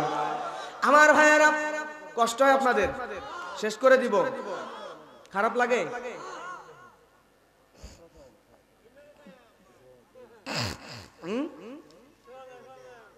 চলবে? কষ্ট লাগে? প্রিয় ভাইয়েরা, আমি আমার কথা বলছি না, যা বলছি প্রত্যেকটা কথার পিছনে কোরআনের রেফারেন্স আয়াত আছে না নাই? লক্ষ্য করেন। আমার ভাইয়ের, আল্লাহ রাব্বুল আলামিন কোরআন মাজিদের মধ্যে বলছেন, উতলু মা উহিয়া ইলাইকা মিনাল কিতাব। আল্লাহ রাব্বুল আলামিন এই কোরআন দিলেন আমাদেরকে। এই কোরআন দেওয়ার কারণ হলো এই কোরআনকে আল্লাহ বলছেন ওহির মাধ্যমে আমি আল্লাহ যে কিতাব দিলাম এই কিতাবকে তোমরা পাঠ করবা। আল্লাহ বলেন নাই বান্দারে তোমরা বায়োলজি পড়ো, তোমরা ফিজিক্স পড়ো, তোমরা কেমিস্ট্রি পড়ো। আল্লাহ রাব্বুল আলামিন কোরআন পড়তে বলেছেন, কিন্তু আজকে আমরা সমাজের মানুষ কেমনে রাসূলের আদর্শ অনুসরণ করব? আল্লাহর হাবিব কোরআন পড়েছেন, বুঝেছেন এবং নিজেকে কোরআনের আদলে তৈরি করেছেন। আল্লাহর হাবিবের স্ত্রী আম্মা জান আয়েশা রাদিয়াল্লাহু তাআলা আনহা তিনি বলছেন, সাহাবীরা জিজ্ঞাসা করছেন আম্মা জান আয়েশা আপনি বলেন তো আল্লাহর হাবিবের চরিত্র কেমন ছিল? সঙ্গে সঙ্গে আম্মা জান আয়েশা বলে, ও সাহাবীরা তোমরা কি হেঁটে চলা কোরআন দেখেছো? তোমরা কি কথা বলা কোরআন দেখেছো? তোমরা কি প্র্যাকটিক্যাল কোরআন দেখেছো নাকি? আল্লাহর নবীর স্ত্রীর কথা শুনে সাহাবীরা বললেন, না আমরা হেঁটে চলা কোরআন কথা বলা কোরআন দেখি নাই। সঙ্গে সঙ্গে আম্মা জান আয়েশা বললেন, ও নবীর সাহাবীরা তোমরা শুনে নাও, তোমরা যদি হেঁটে চলা কোরআন দেখতে চাও, কথা বলা প্র্যাকটিক্যাল কোরআন যদি তোমরা দেখতে চাও, তাহলে আল্লাহর হাবিবের দিকে তাকায় তাকায় দেখো। সুবহানাল্লাহ। আমার ভাইরা লক্ষ্য করেন, তাহলে আল্লাহ রাব্বুল আলামিন আমাদেরকে এই কোরআন দিলেন, কোরআনের মধ্যে নামাজ কায়েম করার কথা বললেন, কিন্তু আমরা আমাদের সমাজের মধ্যে আমরা শুধু নামাজ নিজে পড়ে একা একা আমল করে জান্নাতে যেতে চাই। সমাজের মানুষ নামাজ পড়লো কি পড়লো না, নামাজ পড়লো কি পড়লো না, গুনাহ করলো কি করলো না, ভালো কাজ করলো কি করলো না, এই দিকে চিন্তা নাই। সমাজে যা হয় হোক, নিজে নামাজ পড়ে একা একা আল্লাহ আল্লাহ করে ইবাদত করে জান্নাতে যেতে চায় এমন মানুষ আছে না? না। কিন্তু একা একা আমল করে একা একা জান্নাতে যেতে চাইবেন, একা একা জান্নাতে যেতে চাইবেন, সমাজ পরিবর্তনের চিন্তা মাথায় আনবেন না, তাহলে আপনার জন্য আল্লাহর জান্নাত। জান্নাতে যদি যেতে চান, আপনি নিজে পরিবর্তন হবেন, আপনার পরিবারকে পরিবর্তন করবেন, আপনার সমাজকে পরিবর্তন করবেন, সর্বশেষ আপনার রাষ্ট্র পর্যন্ত পরিবর্তন করার চিন্তা আপনার কলিজার মধ্যে, অন্তরের মধ্যে রাখতে হবে। কথা বলে ঠিক কিনা? প্রিয় ভাইরা, আল্লাহ কোরআনের মধ্যে নামাজের কথা বলেছেন কয়বার? জোরে বলেন কয়বার? 82 বার। এক জায়গায় বলছেন ফাসল্লি লিরাব্বিকা ওয়ানহার, বান্দারে তোমরা নামাজ পড়ো। আর বাকি 81 জায়গায় আল্লাহ বলছেন, আল্লাহ রাব্বুল আলামিন বলছেন আকিমুস সালাহ ওয়া ইকিমুনাস সালাহ, বান্দারে তোমরা নামাজ কায়েম করো। বলেন তো, এক জায়গায় বললেন নামাজ পড়ো, 81 জায়গায় বললেন নামাজ কায়েম করো, নামাজ বাস্তবায়ন করো। তাহলে নামাজ একা পড়া এইটা বেশি উত্তম নাকি সমাজের সবাইকে নিয়ে একসাথে পড়া কায়েম করা বেশি গুরুত্ব? কায়েম করার গুরুত্ব বেশি। কিন্তু আজকে আমরা এই সমাজের মানুষদেরকে নামাজ পড়লো কি পড়লো না গুরুত্ব নাই, নিজে নামাজ পড়ে মসজিদের কোণে আল্লাহ আল্লাহ জিকির করে জান্নাতে যেতে চাই। বাড়ি থেকে বের হওয়ার সময় আমার যুবক ছেলে শুয়ে আছে, যুবতী স্ত্রী আছে, মেয়ে আছে, সবাই শুয়ে ঘুমায়, আমি একা মসজিদে চলে গেলাম, কাউরে ডাকলাম না, নামাজের তাগিদ দিলাম না, মসজিদে গিয়ে নামাজ পড়ে আবার লুকায় লুকায় ল্যাপের মধ্যে ঢুকতেছি। আমার ছেলে স্ত্রী বউ বাচ্চা যাতে টের না পায়, তাদের তো কষ্ট হবে, নাউজুবিল্লাহ বলবেন না? কিন্তু উচিত ছিল আপনি পরিবারের অভিভাবক, আপনার পরিবারের প্রত্যেকটা সদস্যকে নামাজের ব্যাপারে তাকিদ দেওয়া, প্রয়োজনে সর্বোচ্চ পরিমাণে কঠোর হওয়া। কথা বলেন ঠিক কিনা আমার ভাইয়েরা? কিন্তু আমরা এইটা করি না। আমাদের সমাজে কিছু মুরব্বী আছে, দেখবেন, মনে করেন একজন মুরব্বীর বাড়িতে অনেকগুলো ধান, এই মুরব্বী তার ছেলেকে বলছে, বাবা তুমি এই জায়গা থেকে ধানগুলো নিয়ে যে বাজারে 1 বস্তা ধান বিক্রি করবা। কয় বস্তা? কষ্ট হয় আপনাদের? সবাই একটু হাত তোলেন তো, তাকবীর দেবেন একটু, সবাই হাত তোলেন, লিল্লাহি তাকবীর, জোরে তাকবীর দেবেন, লিল্লাহি তাকবীর। হাত নামান, মাঝে মধ্যে 2-1 বার তাকবীর দেবো, বেশি সময় নাই, অল্প সময়ের মধ্যে শেষ করে দেবে ইনশাআল্লাহ। তাকবীর দেবো এই কারণেই, কারণ হচ্ছে প্রিয় ভাইরা, দেখবেন বিশ্ববিদ্যালয়গুলোতে আমরা যখন পড়াশোনা করি তখন আমাদের প্রফেসররা ক্লাস নিতে আসলে 45 মিনিট করে ক্লাস নেয়, নেওয়ার পরে ক্লাস চেঞ্জ, নতুন টিচার, নতুন সাবজেক্ট। এইটা নিয়ে মডার্ন সায়েন্স, আধুনিক বিজ্ঞান গবেষণা করলো যে 45 মিনিট করে কেন ক্লাস? কারণ হচ্ছে একজন মানুষের একটা বিষয়ের প্রতি 45 মিনিট পর্যন্ত তার গুরুত্ব থাকে। 45 মিনিট পার হয়ে গেলে তার মাইন্ড অন্যদিকে ডাইভার্ট হয়ে চলে যাওয়ার সম্ভাবনা থাকে। এজন্য প্রিয় ভাইয়েরা, আমাদের মন যাতে অন্যদিকে চলে না যায়, এজন্য মাঝে মধ্যে তাকবীর দেওয়াবো, যাতে আপনি আবার আমার দিকে আকর্ষিত হয় আপনার অন্তর। এখন রাত যত বাড়বে, ঘুম আসবে, বাড়ির চিন্তা হবে, বিছানার চিন্তা আসবে, আরামের কথা মাথায় আসবে, ঠিক না? এজন্য একটু মাঝে মধ্যে তাকবীর দেবেন। আর খুবই অল্প সময়, মোটামুটি 11টা পার হয়ে গেছে, 12টার মধ্যে ইনশাআল্লাহ আমরা বাসায় যাবো ইনশাআল্লাহ। আমার ভাইয়েরা লক্ষ্য করেন, বলছিলাম মনে করেন একজন মুরব্বী এক বস্তা ধান তার ছেলেকে বলছে, বাবা রে এই ধান বাজারে গিয়ে বিক্রি করে টাকা তুমি আমার কাছে এনে দিবা। এই মুরব্বীর ছেলে ধান বাজারে বিক্রি না করে যদি ঘরের মধ্যে এসে মুরব্বীর হাত অথবা পা ধরে আব্বা আব্বা আব্বা আব্বা জিকির করে, মুরব্বী খুশি হবে নাকি বেজার হবে? জোরে বলেন। রাগ করবে, কারণ হচ্ছে মুরব্বী বলছে যে এক বস্তা ধান বাজারে নিয়ে বিক্রি করবি, করে যা টাকা পাবি তা আমার কাছে এনে দিবি। তা না করে ঘরের মধ্যে আব্বা আব্বা করে জিকির শুরু করছে। ঠিক আল্লাহ তো কোরআনে বলছে, বান্দারে 81 জায়গায় আল্লাহ নামাজ কায়েমের কথা বলছে আর এক জায়গায় পড়ার কথা বলছে। এখন যদি আল্লাহর 81 জায়গার কথা চিন্তা ভাবনা না করে একা নামাজ পড়লেন, সমাজের মানুষ ভালো করলো না খারাপ করলো, গুনাহ করলো না নেকি করলো, নামাজ পড়লো কি পড়লো না তার চিন্তাও করলেন না, সমাজ নিয়ে চিন্তা নাই, রাষ্ট্র নিয়ে চিন্তা নাই, পরিবার নিয়ে চিন্তা নাই, নিজে নামাজ পড়ে একা একা জান্নাতে যেতে চান, তাহলে আল্লাহ তো বলতে পারে ফেরেশতা জিবরাইল যা, ওই বান্দা সমাজ পরিবর্তনের চিন্তা করে নাই, নিজে একা আমল করে আল্লাহ আল্লাহ জিকির করে জান্নাতে যাইতে যাইছে, ওই বান্দার কানের নিচে এক থাপ্পড় দিয়ে জান্নাতে পাঠায় দেয়, জাহান্নামে পাঠায় দেয়। এই কথা আল্লাহ বলতে পারেন কি পারেন না? এর জন্য নিজে একা নয়, সমাজের সব মানুষকে একসাথে জান্নাতে নিয়ে যাওয়ার চেষ্টা করবে ইনশাআল্লাহ। আর এই কোরআন সমাজের মধ্যে যদি বাস্তবায়ন হয়ে যায়, প্রিয় ভাইরা, আপনি হয়তো বুঝতেছেন না সমাজ বাস্তবায়ন, সমাজে কোরআন বাস্তবায়ন হলে সমাজটার পরিবর্তন কত সুন্দর হয়ে যাবে। এই সমাজের মধ্যে একজন সাধারণ মানুষও প্রাইম মিনিস্টারেরও ভুল ধরতে পারবে। আল্লাহু আকবার বলবেন না?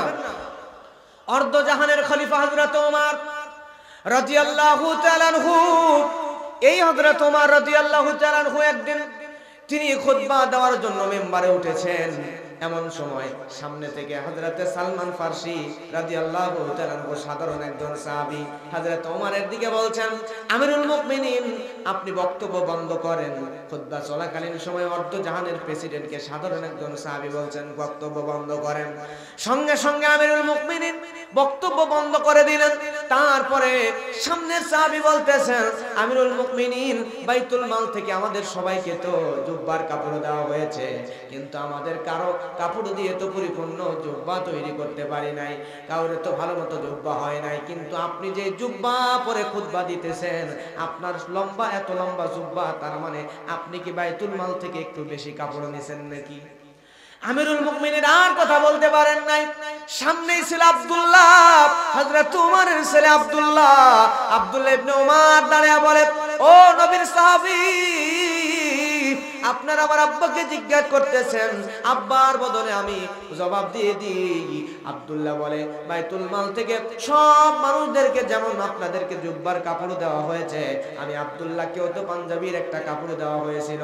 আমি লক্ষ্য করে দেখলাম আমার পাঞ্জাবিও পরিপূর্ণ লম্বা হয় না, আমার বাবার পাঞ্জাবিও পরিপূর্ণ লম্বা হয় না, এজন্য আমি লক্ষ্য করে দেখলাম বাবারও যেহেতু হয় না আমারও যেহেতু হয় না, অতএব আমার কাপড়টা বাবাকে হাদিয়া দেই, কারণ আমার বাবা অর্ধ জাহানের খলিফা, বড় বড় জায়গায় যাওয়া লাগে, বাবার তো পরার মতো ভালো তেমন কোনো পোশাক নাই, আমার পোশাকটা কাপড়টা দিলে বাবা জুব্বা বানায় পড়তে পারবে। আল্লাহু আকবার। সামনে থেকে সঙ্গে সঙ্গে সাধারণ সাহাবী বলে, আমিরুল মুমিনিন বুঝতে পেরেছি, এবার আপনি আপনার বক্তব্য চালান। সুবহানাল্লাহ। ইসলামী রাষ্ট্র হলে অবস্থাটা হবে এরকম, সাধারণ একজন মানুষ অর্ধ জাহানের খলিফা, আপনি প্রাইম মিনিস্টারের ভুল ধরতে পারবেন, তার কাছে হিসাব চাইতে পারবেন। কিন্তু এখন যে পরিবেশ, আপনি আপনার এলাকার একজন সাধারণ ওয়ার্ডের মেম্বার, যে এই মেম্বারের কাছে গিয়ে কি বলতে পারবেন, মেম্বার সাহেব চাল তো আসছিল 10 টন, আপনি দিলেন 3 টন, 7 টন চাল কই গেল, ওই গরিব মানুষের টিন আর টিউবওয়েল গুলো কই গেল, আপনি একটু হিসাবটা দেন। আপনি বলবেন, আপনাকে দেখবেন আপনার দাঁতই খুলে ফেলবে। ঠিক কিনা? কথা বলেন ঠিক কিনা? বর্তমান সমাজ ব্যবস্থা এরকম। কিন্তু যদি ইসলামী রাষ্ট্র হতো, রাসূলের আদর্শ সমাজ যদি তৈরি হতো, কোরআনের আলোকে যদি সমাজ গঠন হতো, তাহলে আপনি সমাজের সাধারণ মানুষের রাষ্ট্রের সর্বোচ্চ নেতার কাছে এই রাষ্ট্রের সম্পদের জবাব দিতে চাইতে পারতেন। জোরে বলেন আল্লাহু আকবার।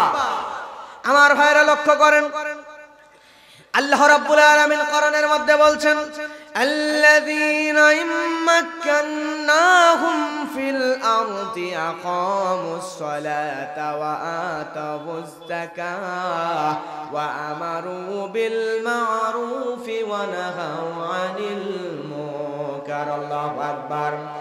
আল্লাহ রাব্বুল আলামিন কোরআন মাজিদের মধ্যে বলেন, যদি কোনো জনপদের ক্ষমতা রাজত্ব আল্লাহ যদি মুমিন বান্দাদেরকে দিয়ে দেয়, এরকম মুমিন বান্দা যদি ক্ষমতা পায়, ক্ষমতায় আসার পরে মুমিন বান্দা ওই সমাজের মধ্যে, রাষ্ট্রের মধ্যে 4টা জিনিস চালু করে দিবে। জোরে বলেন কয়টা? 1 নাম্বার আল্লাহ বলেন, ফিল আরদি আকামুস সালাত, সমাজের মধ্যে নামাজ কায়েম করে দিবে। 2 নাম্বার হলো আতাউজ যাকাত, সমাজের মধ্যে যাকাত ভিত্তিক অর্থনীতি চালু করে দিবে। বলেন তো এই সমাজের মধ্যে যাকাত ভিত্তিক অর্থনীতি আছে নাকি সুদী অর্থনীতি চলতেছে? সুদ দিয়ে পরিপূর্ণ হয়ে গিয়েছে। আমার ভাইয়েরা, সমাজের মধ্যে যদি যাকাত প্রতিষ্ঠিত হতো, এই সমাজের মধ্যে একজন গরিব মানুষকেও খুঁজে পাওয়া যাইত না। কথা বলেন ঠিক কিনা? খোলাফায়ে রাশেদার জামানার কথা বলছি, যেই জামানার প্রেসিডেন্ট ছিল হযরত ওমর, এই জামানার মধ্যে যাকাত ভিত্তিক অর্থনীতি চালু ছিল।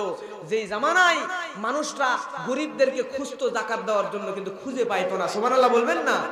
এক লোক এক ব্যাগ ভর্তি টাকা নিয়ে গরিব মানুষ খুঁজতেছে, 3 দিন হয়ে গেছে, ওই রাষ্ট্রের মধ্যে কোনো গরিব মানুষ খুঁজে পায় না। সুবহানাল্লাহ বলবেন না? কোনো গরিব মানুষ খুঁজে পায় না। খুঁজতে একদম শ্রান্ত শরীর নিয়ে গাছের নিচে বসে গেছে। বসার পরে লক্ষ্য করে দেখতেছে দূরে মাথায় বস্তা নিয়ে একজন লোক হেঁটে হেঁটে আসতেছে। মনের মধ্যে একটু শান্তি পাইছে, আরে মনে হয় একটা গরিব মানুষ পাইছি। চেহারা উস্কো খুস্কো, চুলগুলো উস্কো খুস্কো, ময়লা কাপড় পরে, মাথায় বস্তা, তার পরিশ্রম করে আসতেছে। তাকে এবার এই যাকাতের টাকাগুলো দেওয়া যাবে। কয় ব্যাগ? 1 ব্যাগ। কাছে নিয়ে যায় বলতেছে, ভাই রে, এই যে 1 ব্যাগ টাকা যাকাতের, তুমি গরিব মানুষ, বুঝতে পারছো, এই টাকাগুলো তুমি নাও, নেওয়ার পরে আমাকে দায় মুক্ত করো, বিপদ মুক্ত করো। সুবহানাল্লাহ বলবেন না? সামনের লোকটি ধমক দিচ্ছে, মিয়া তুমি কি মজা করতেছো আমার সাথে? লোকটা জিজ্ঞেস করে কেন? তখন সামনের লোকটা বলতেছে, আরে মিয়া তুমি কোন জামানায় বসবাস করতেছো? তুমি কি জানো এই জামানা হচ্ছে খোলাফায়ে রাশেদার জামানা, যেই জামানার মধ্যে গরিব মানুষ খুঁজে পাওয়া যায় না। তার উজ্জ্বল নমুনা হলো তুমি মিয়া 1 ব্যাগ টাকা নিয়ে 3 দিন ঘুরতেছো, যাকাত দেওয়ার লোক পাও না। আমার মাথায় বস্তা দেখে মনে করছো খড়কোটা। আরে মিয়া আমি তো মাথা বস্তা ভর্তি টাকা নিয়ে 7 দিন ঘুরতেছি, যাকাত দেওয়ার একজন মানুষ খুঁজে পাই না। জোরে বলেন আল্লাহু আকবার। একটা উমর এই জামানায় দাও হে মেহেরবান, একটা উমর এই জামানায় দাও হে মেহেরবান।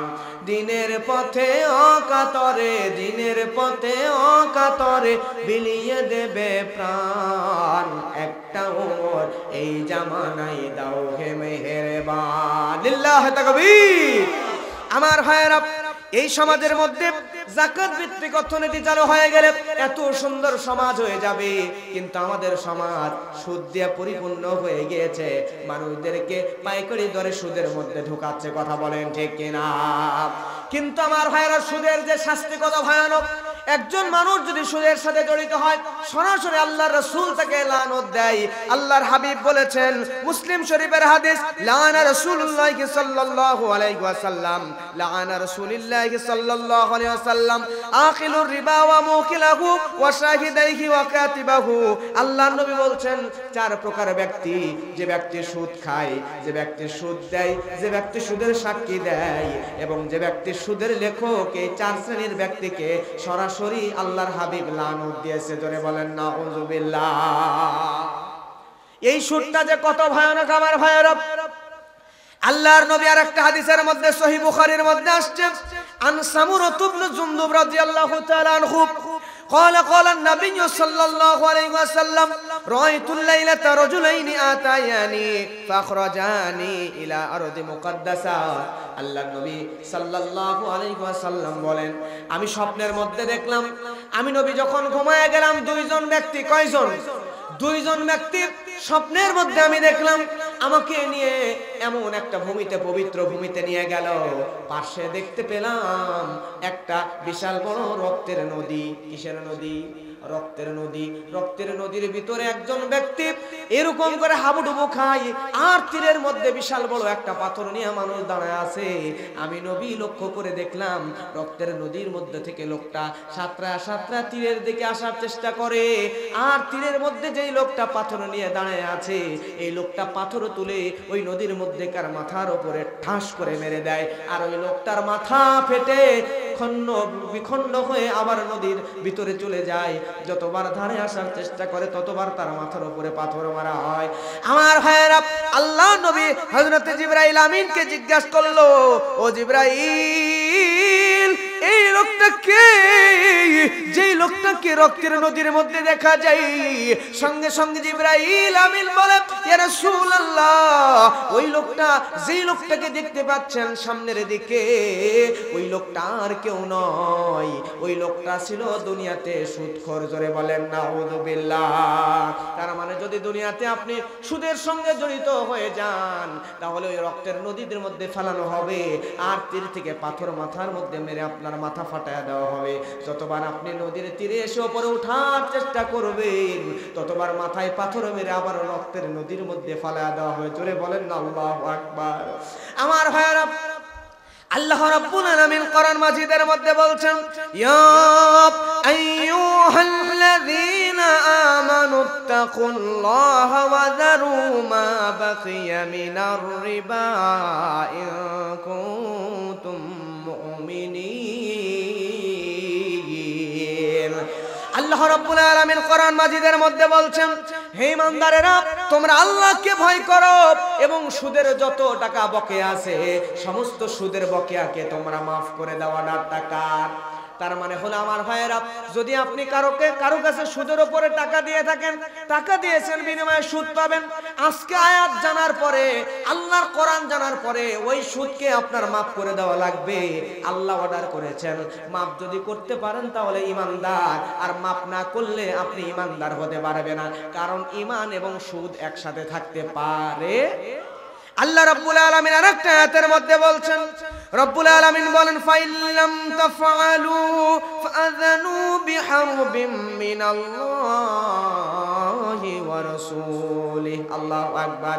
আল্লাহ রাব্বুল আলামিন বলেন, অতঃপর তারপরেও যদি তোমরা সুদ থেকে ফিরে না আসো, তাহলে আমি আল্লাহ এবং আমার রাসূলের সঙ্গে যুদ্ধ করতে প্রস্তুতি নিয়ে নাও। নাউযুবিল্লাহ। আচ্ছা বলেন তো, আল্লাহর সাথে আর রাসূলের সাথে যুদ্ধ করার মতো ক্ষমতা আমার আপনার আছে?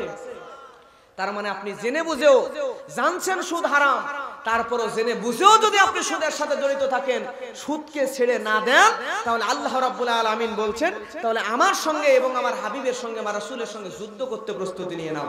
তার মানে আল্লাহর সাথে যদি আপনি যুদ্ধ করেন, সুদ যদি খান, তাহলে আপনি না চাইলেও কার সাথে যুদ্ধ করছেন? আল্লাহর সাথে, রাসূলের সঙ্গে। আল্লাহর সাথে যদি আপনি যুদ্ধ করেন, তাহলে আপনি কি জান্নাত পাবেন নাকি জাহান্নামে যাবেন? আমার যত ধীর কেন, জোরে বলেন, জান্নাত পাবেন নাকি জাহান্নামে যাবে? জাহান্নাম ছাড়া কোনো উপায় নাই। কথা বলেন ঠিক কিনা? আপনার কষ্ট হতে পারে, তবে আমি বলি, আপনারা জ্ঞানী বিচক্ষণ মানুষ, আমি তো আপনাদেরকে যতক্ষণ দেখতেছি তত মুগ্ধ হয়ে যাচ্ছি। গ্রাম অঞ্চলের মানুষ সারাদিন হাড় ভাঙা পরিশ্রম করেন, তারপরে এই শীতের মধ্যে এত কষ্ট করে বসে আছেন। মানুষরা কিস্সা কাহিনীর পাগল। কথা বলেন ঠিক কিনা? আপনারা যে সরাসরি কোরআন থেকে এবং হাদিস থেকে আলোচনা শুনছেন, কোরআন এবং হাদিসের পিওর আলোচনা হওয়ার পরেও যে আপনারা এতক্ষণ বসে আছেন, এজন্যই আমি আগে বলছিলাম, আবারও বলছি, আমি আপনাদের ভক্ত হয়ে গেছি। আলহামদুলিল্লাহ বলবেন না? আজকালকের মানুষ কোরআন হাদিস শুনতে চায় না, কিস্সা কাহিনীর পাগল। কথা বলেন ঠিক কিনা?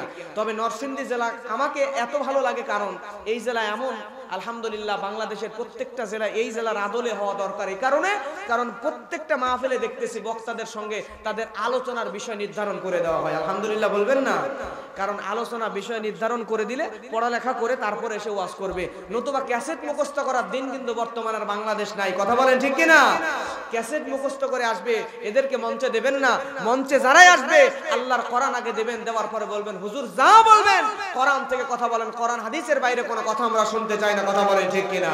কারণ বর্তমান বাংলাদেশ কিস্সা কাহিনীর দিন শেষ, আল কোরআনের বাংলাদেশ। কথা বলেন ঠিক কিনা?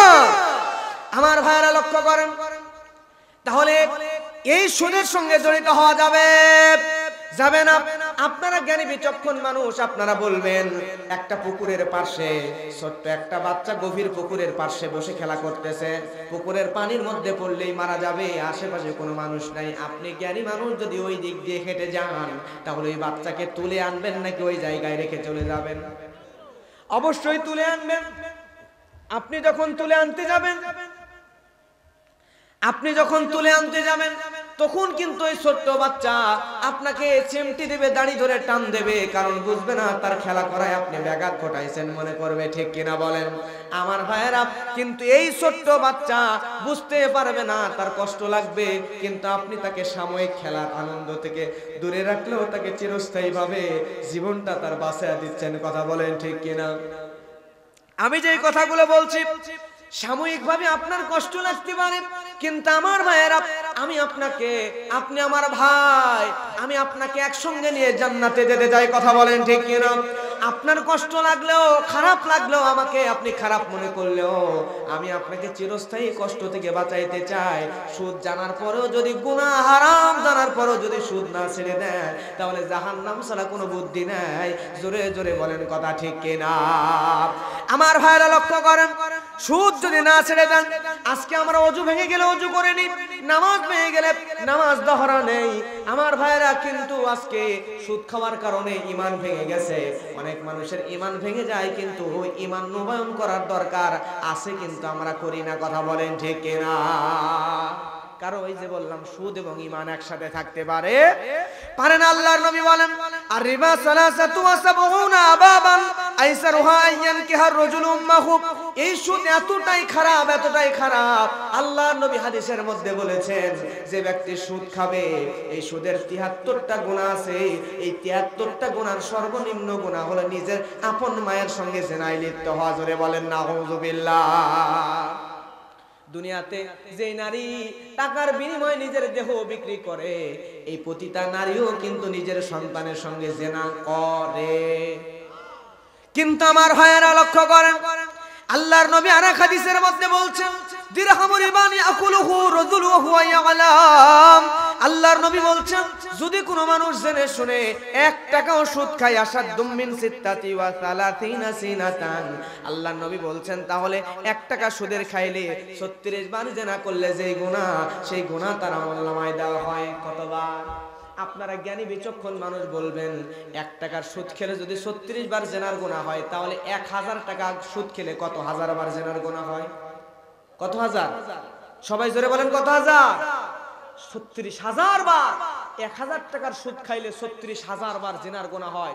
লক্ষ্য করেন প্রিয় ভাইরা আমার, আমাদের সমাজে একজন দেহ ব্যবসায়ী মহিলা যে টাকার বিনিময়ে নিজের শরীরকে বিক্রি করে, এই প্রতিটা নারী তার যৌবনের শুরু থেকে মৃত্যু পর্যন্ত সারা জীবন ব্যভিচার করলো, 36,000 বার জিনা করতে পারে না। কথা বলেন ঠিক কিনা? কিন্তু আমি আপনি অচিরেই 1000 টাকার সুদ খায়া একজন নারী সারা জীবন যে গুনাহ করলো, সেই প্রতিটা নারীর চাইতো আপনি বেশি গুনায় লিপ্ত হয়ে গেলেন। কথা বলেন ঠিক কিনা? সমাজের একজন খারাপ নারী মারা গেলে ওই খারাপ নারীর জানাজায় আমরা যাইতে চাই না, কিন্তু যেই লোকটা পাইকারি দরে সুদের সঙ্গে লিপ্ত, সেই লোক মারা গেলে তার জানাজায় আবার মুসল্লির অভাব হয় না। কথা বলেন ঠিক কিনা? সমাজে আবার যে যত বড় সুদখোর, তাকে আবার তত বড় মসজিদের ইমাম, তত বড় মসজিদের সভাপতি বানায় দেওয়া হয়। কথা বলেন ঠিক কিনা? প্রিয় ভাইরা, আমাদের জন্য সুদ থেকে বেরিয়ে আসতে হবে। আপনি আমার ভাই, আপনাকে বোঝানোর জন্য বলছি, সুদ থেকে যদি বের হয়ে না আসতে পারেন, তাহলে জাহান্নাম ছাড়া আর কোনো উপায় নাই। আল্লাহ আমাদেরকে সুদ থেকে হেফাজত করুন। জোরে বলেন আমিন। আমার ভাইয়েরা, কষ্ট হয় আপনাদের? শেষ করে দিব? চলবে? কয় মিনিট থাকবেন? আর 2-1 জন উঠবেন না তো? 1 ঘন্টা না 10-15 মিনিট থাকবেন তো ইনশাআল্লাহ? ফজরের নামাজ যাতে কাজা না হয়ে যায় আবার, এজন্য আরেকবার হাত তোলেন, জোরে তাকবীর দেন। 10-15 মিনিট যাতে থাকতে পারে। লিল্লাহু তাকবীর।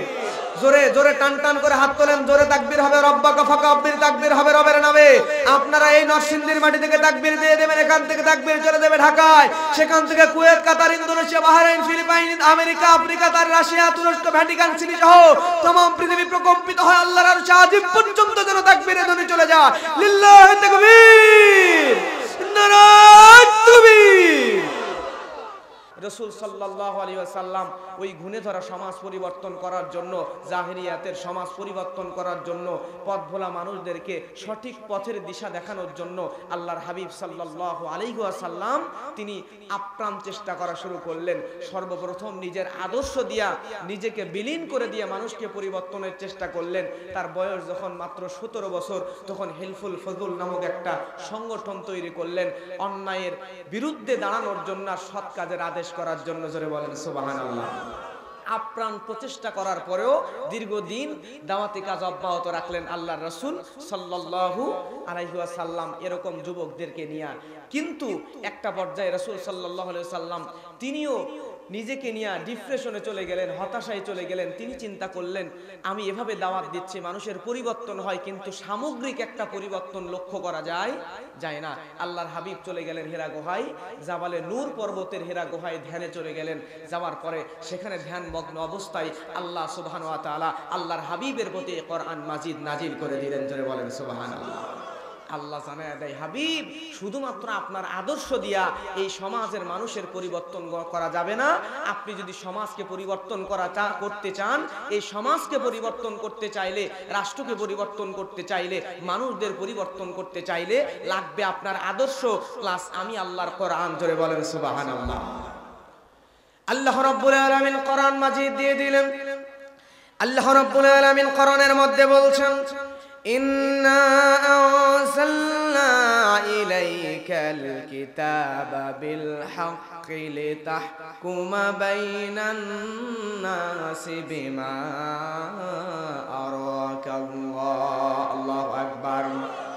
আল্লাহ রাব্বুল আলামিন কোরআন মাজিদের মধ্যে বলে দিলেন, ও আমার হাবিব, আপনি যদি নিশ্চয় আমি আল্লাহ আপনার প্রতি যেই কিতাব নাজিল করে দিয়েছি এই কিতাব হলো সত্য কিতাব। তার মানে কোরআনের মধ্যে কোনো ভুল নাই। ভুল তো দূরে থাক, সন্দেহ পর্যন্ত নাই। আমার ভাইয়েরা, দুনিয়াতে যুগে যুগে কালে কালে বহু অমুসলিম বিধর্মীরা আল্লাহর কোরআনের ভুল ধরতে চেয়েছিল। এই অমুসলিমদের মধ্যে অনেক এরকম বড় বড় বিজ্ঞানী আছে। তাদের মধ্যে একজনের নাম হলো ডক্টর মরিস বুখাইলি। এই ডক্টর মরিস বুখাইলি আল্লাহর কোরআনের ভুল ধরার জন্য ফেরাউনের লাশ পরীক্ষা করতে গিয়েছে। আসলে ফেরাউনের লাশ কোরআনে আছে। আল্লাহ তারে সাগরের মধ্যে ডুবায়া ডুবায়া চুবায়া চুবায়া তাকে মেরেছে সৈন্যদল সহ। ডক্টর মরিস বুখাইলি তার ফেরাউনের লাশটা পরীক্ষা করলো। লাশটা পরীক্ষা করার পরে ফেরাউনের শরীরের মধ্যে, লাশের মধ্যে, মমির মধ্যে এমন এক ধরনের আয়োডিন পাইল, এমন এক ধরনের লবণ পাইল। ওই লবণটা পরীক্ষা করলো। করার পরে কোরআনে সমুদ্রের মধ্যে ডুবানোর কথা হয়েছে। যে জায়গায় ডুবানোর কথা বলা হয়েছে ওই জায়গায় গিয়া ওই জায়গার আয়োডিন পরীক্ষা করলো, লবণ পরীক্ষা করলো। করার পরে দেখলো ফেরাউনের শরীরের মধ্যে যেই লবণ পাওয়া যায় সমুদ্রের ওই জায়গায় একই লবণের সন্ধান পাইল। সুবহানাল্লাহ।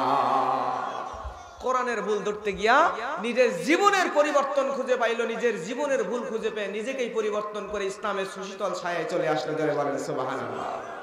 তার মানে হচ্ছে প্রত্যেকটা বিজ্ঞানী কোরআনের ভুল ধরতে যায় নিজের নাকে খড় দিয়ে বলেছে এই কোরআনের মধ্যে ভুল তো দূরে থাক, সন্দেহ তো নাই, সন্দেহের অবকাশও নাই। যারাই ভুল ধরতে গিয়েছে তাদের নিজের জীবনের ভুল বুঝতে পেরে কালেমা পড়ে মুসলমান হয়ে গিয়েছে। চিৎকার দিয়ে বলেন সুবহানাল্লাহ।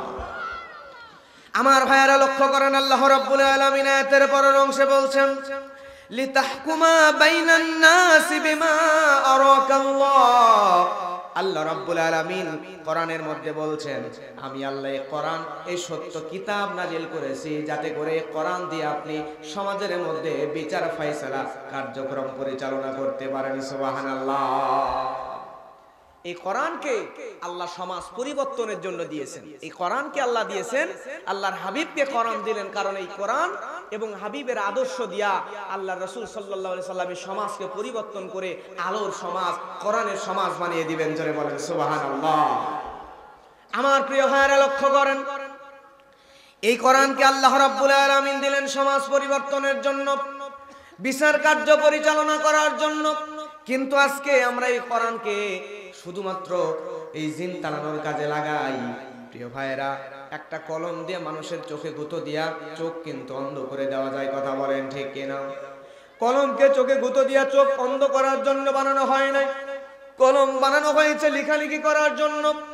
এই মোবাইল দিয়া রাতের বেলা টর্চ লাইটে আলো দেখাইয়া রাতের বেলা পথ চলা যায়, আবার এই মোবাইল দিয়াই ক্যালকুলেটর হিসাবও করা যায়। কিন্তু এই মোবাইলকে রাতের বেলা পথ দেখানোর জন্য আর ক্যালকুলেটরে হিসাব করার জন্যই শুধু তৈরি করা হয় নাই, মোবাইল তৈরি করা হয়েছে দূর দূরান্তে কথা বলার জন্য। ঠিক তেমন করে এই কোরআন মাজিদ, এই কোরআন দিয়া ফু দিলে লাউ গাছের পোকা তাড়ানো যায়, কোরআন তেলাওয়াত করে ফু দিলে নারকেল গাছের ইঁদুর তাড়ানো যায়, কথাও সত্য। আবার কোরআন তেলাওয়াত করে ফু দিলে মানুষের শরীর থেকে জিন তাড়ানো যায়, কথাও সত্য। কিন্তু কলম যেমন শুধুমাত্র চোখে গুঁতো দিয়ে চোখ অন্ধ করার জন্য বানানো হয় নাই, মোবাইল যেমন শুধুমাত্র টর্চ লাইটের আলো দেখানোর জন্য তৈরি করা হয় নাই, ঠিক তেমন করে আল্লাহর হাবিবের কাছে আল্লাহ কোরআন দিলেন। এই কোরআন দিয়া শুধুমাত্র লাউ গাছের পোকা তাড়ানোর জন্য, আর এই কোরআন দিয়া শুধুমাত্র নারকেল গাছের ইঁদুর তাড়ানোর জন্য, আর শুধুমাত্র জিন তাড়ানোর জন্য কোরআন দেন নাই। আল্লাহ রাব্বুল আলামিন কোরআন দিলেন ইউনিয়ন পরিষদ থেকে শুরু করে নিয়া সুপ্রিম কোর্ট পর্যন্ত বিচার চালানোর জন্য, ঠিক কিনা? কিন্তু এই কোরআনকে আজকে আমরা খতমের কিতাব বানিয়ে রেখে দিয়েছি, তাকের উপর রেখে দিয়েছি, ধুলা পড়তে পড়তে কোরআনের উপরে ধুলার স্তূপ পড়ে যায়। হায়রে কপাল পড়ে মুসলমান, কোরআন বের করে কোরআনের মধ্যে কি মেসেজ আল্লাহ আমাদেরকে দিলেন আমরা খুলেও দেখলাম না, ঠিক কিনা? এই জন্য পাক ভারতের একজন কবি, এজন্য কবি বলেছেন, আমল কি কিতাব থি दुआ की किताब बना दिया, अमल की किताब थी दुआ की किताब बना दिया, समझने की किताब थी खत्म की किताब बना दिया, ठीक कि ना? এই কোরআনটা ছিল আমল করার কিতাব। এই কিতাবকে শুধুমাত্র আমরা দুয়ার কিতাব বানিয়ে দিয়েছি। এই কিতাব অনুধাবন করার কিতাব ছিল। এই কোরআন বুঝতে হবে, পড়তে হবে, নিজের জীবনে আমল করতে হবে এই ঘুণে ধরা সমাজকে পরিবর্তন করার জন্য। এই কোরআনের মধ্যে আল্লাহ কি বলেছেন এটা পড়ে অনুধাবন করে সমাজ পরিচালনা করেন। তাহলে নবীজি যেই সোনার সমাজ মদিনা ইসলামী রাষ্ট্র বানিয়েছিল, এই কোরআন পড়ে মানলেই সমাজে বাস্তবায়ন করলেই আজ ওই বাংলার জমিনে মদিনার মতো ইসলামী রাষ্ট্র বানানো সম্ভব, ঠিক কিনা? কিন্তু আমার ভাইয়ারা, আল্লাহ তো কোরআনের মধ্যে বলছেন আলা লাহুল খালকু ওয়াল আমরু তাবারাকাল্লাহু রাব্বুল আলামিন। আল্লাহ রাব্বুল আলামিন কোরআনের মধ্যে বলছেন সৃষ্টি যার, আইন চলবে তার। সৃষ্টি যার, আইন চলবে কার? আমরা মানুষদেরকে বানিয়েছেন কে? এই দুনিয়া বানিয়েছেন কে? মানুষ বানালেন আল্লাহ, দুনিয়া বানালেন আল্লাহ, সব বানালেন আল্লাহ। কিন্তু দেশ চালানোর সময় সমাজ পরিবর্তন করবেন, সমাজটা রাসূলের সমাজ বানাবেন। কিন্তু এই সময় আল্লাহর আইন দিয়ে যে সমাজ পরিবর্তন করলেই রাসূলের সমাজ তৈরি হয়ে যাবে, এই দিকে আমাদের চিন্তা নাই। আজকে আমরা ওই ঘুণে ধরা সমাজের মধ্যে আবার মানুষের তৈরি করা আইন দিয়া এই সমাজটাকে ধ্বংস করে দিচ্ছে, কথা বলেন ঠিক কিনা? এই সমাজ ততদিন আদর্শ সমাজ হবে না যতদিন পর্যন্ত আল্লাহর হাবিব কোরআন দিয়ে যেমনে সমাজ পরিচালনা করেছেন, রাষ্ট্র পরিচালনা করেছেন, তেমনি করে যতদিন এই রাষ্ট্র আমরা পরিচালনা না করব, কোরআন দিয়ে যতদিন রাষ্ট্র পরিচালনা না হবে, ততদিন পর্যন্ত এই সমাজকে আদর্শ সমাজ বানানো সম্ভব, আল্লাহ রাসূলের সমাজ বানানো সম্ভব